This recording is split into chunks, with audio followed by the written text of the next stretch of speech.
Muy buenas noches a todos. En el programa de hoy, El péndulo peruano, vamos a hablar sobre la estabilidad, la democracia y la deuda social. Como reportero y moderador, eh, me tienen presente como John Fernando Quispe Manrique. Bueno, yo me presento, soy el presidente Juan Diego Montes. Bueno, yo soy la profesora Laurana Gutiérrez. Mm, Y bueno, yo soy el ciudadano Camilo Humberto Mancinas Cayuri.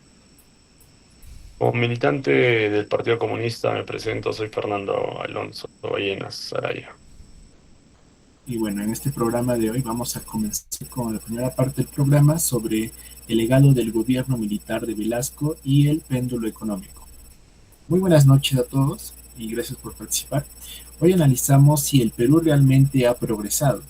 Señor presidente, muchos dicen que el modelo actual es una reacción extrema al pasado. ¿Cómo diría que llegamos a este punto? Bueno, primero que nada, buenas noches. Bueno, es bastante simple de explicar.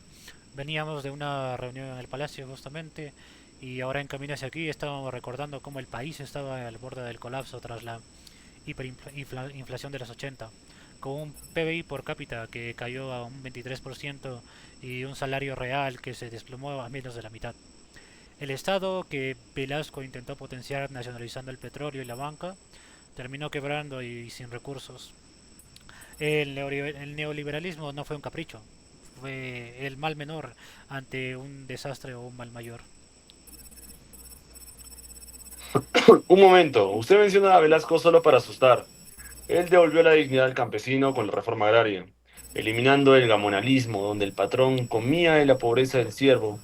Ustedes, con el consenso de Washington, han entregado los recursos naturales a extranjeros, revirtiendo la soberanía que logramos con Petroperú y Minero Perú. Claro, pero no olvidemos también que aquí necesitamos la opinión de una experta como la profesora en economía y bueno, a continuación nos va a dar su opinión. Bueno, gracias. Si me permiten una precisión técnica, lo que ocurrió fue un movimiento del péndulo. El populismo heterodoxo al neoliberalismo ortodoxo en el 1990 eh, fue muy largo, ya que pasamos de un capitalismo de Estado a un capitalismo privado. Pero en el camino fuimos acortando tanto el Estado que ahora es incapaz de ser un mediador y de llegar a brindar más oportunidades. Oh, bueno, ok, muchas gracias por su punto de vista y bueno, vamos a continuar con nuestro programa, la segunda parte. Vamos a hablar sobre el conflicto interno como catalizador del ajuste. Pero el cambio no fue solamente económico, profesora. ¿Qué papel jugó la violencia terrorista en la aceptación de este nuevo modelo?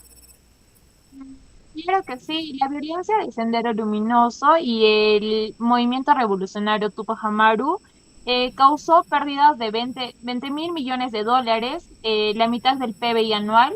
Entonces, esa destrucción de infraestructura generó una poli- polarización tal como el neoliberalismo de derecha se presentó como la única salvación de esta frente al maoísmo criminal.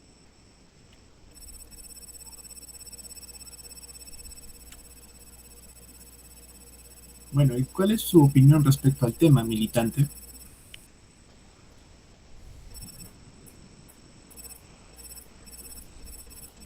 Mm, Bueno, déjenme agregar que la violencia fue un simple pretexto para el Fujishoki y la dictadura, bajo el miedo al terrorismo. Se implementaron 923 decretos que liberalizaron todo sin debate, destruyendo los sindicatos y los derechos laborales que tanto nos costó conseguir.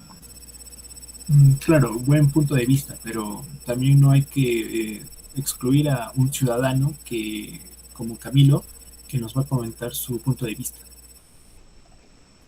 Sí, yo solo sé que mientras ellos ponían bombas y daban golpes de estado, nosotros nos empobrecíamos.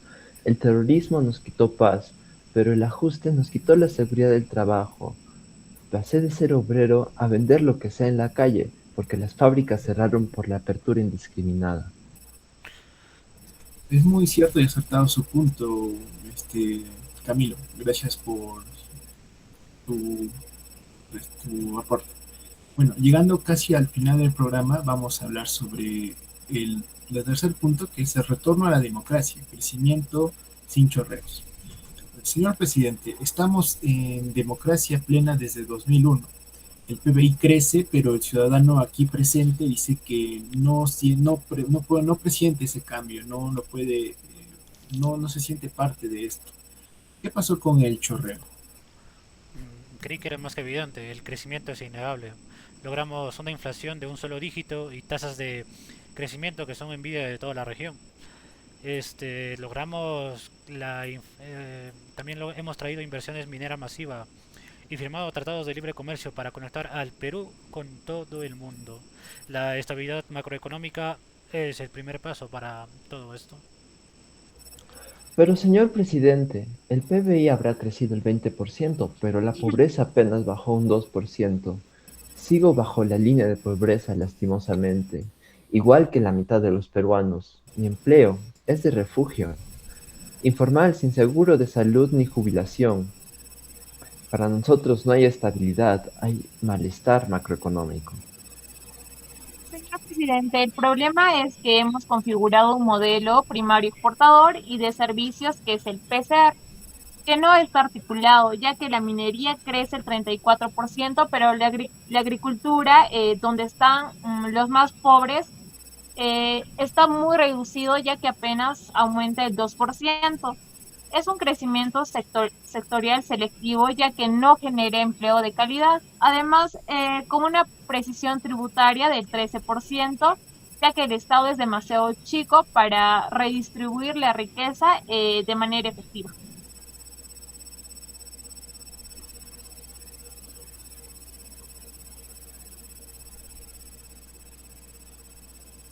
Es una democracia de fachada.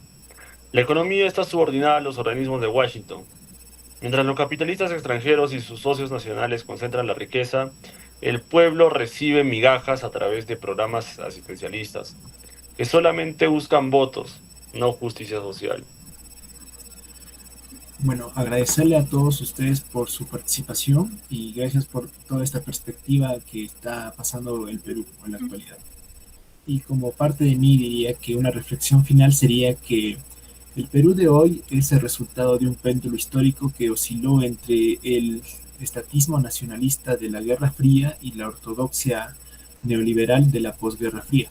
Aunque el país ha superado la violencia terrorista y la hiperinflación, aún persiste la desigualdad y la debilidad del Estado para actuar como igualador de oportunidades y mantienen latente el conflicto social entre clases, como vemos la clase obrera y también los que tienen un trabajo fijo con prestaciones para servicios y seguro. Y la gran tarea pendiente que aún tiene es la democracia peruana, es reconocer la estabilidad económica con el desarrollo humano, superando efectivamente las divisiones ideológicas del pasado para construir una nación más inclusiva. Y muchas gracias a todos y este sería el fin del programa. Muchas gracias. Que bendiga, Dios bendiga a Perú y a todos los ciudadanos. Antes de concluir con el video, profesora, tenemos una reflexión final que lo voy a empezar por mi parte, y es que el debate presentado demuestra que la historia reciente del Perú no puede entenderse únicamente como una asociación de decisiones económicas internas, sino como parte de un contexto internacional marcado por la Guerra Fría. Durante este periodo, América Latina se convirtió en un espacio de disputa ideológica entre los modelos opuestos, el intervencionalismo estatal asociado a proyectos reformistas y nacionalistas, y el liberalismo económico promovido por el bloque occidental. El Perú osciló entre ambos, generando lo que hoy se describe como un péndulo político y económico.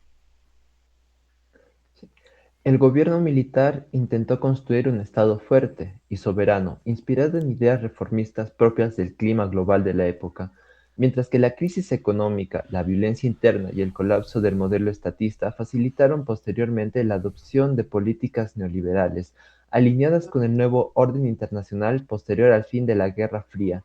Así, el neoliberalismo no surgió solo como una elección técnica, sino también como una respuesta política e ideológica a un mundo que ya había definido un vencedor en esta confrontación global. Sin embargo, el retorno a la democracia evidenció una paradoja, mientras que el país logró estabilizar macroeconómicamente y el crecimiento sosteniendo y persistiendo profundas desigualdades sociales. Esto revela la influencia de la Guerra Fría, ya que no terminó con la caída del bloque socialista, sino que dejó estructuras económicas, instituciones y formas de entender el desarrollo que aún, con, di- que aún que aún estaba en relación con el Estado, mercado y la ciudadanía. En consecuencia, el caso peruano muestra que la estabilidad económica y la democracia política no siempre avanzan al mismo ritmo. El verdadero desafío posterior a la Guerra Fría ha sido, y continúa siendo, transformar el crecimiento económico en inclusión social real, evitando que las tensiones históricas entre los modelos opuestos vuelvan a generar crisis políticas o nuevas rupturas institucionales. Y eso sería todo. Muchas gracias.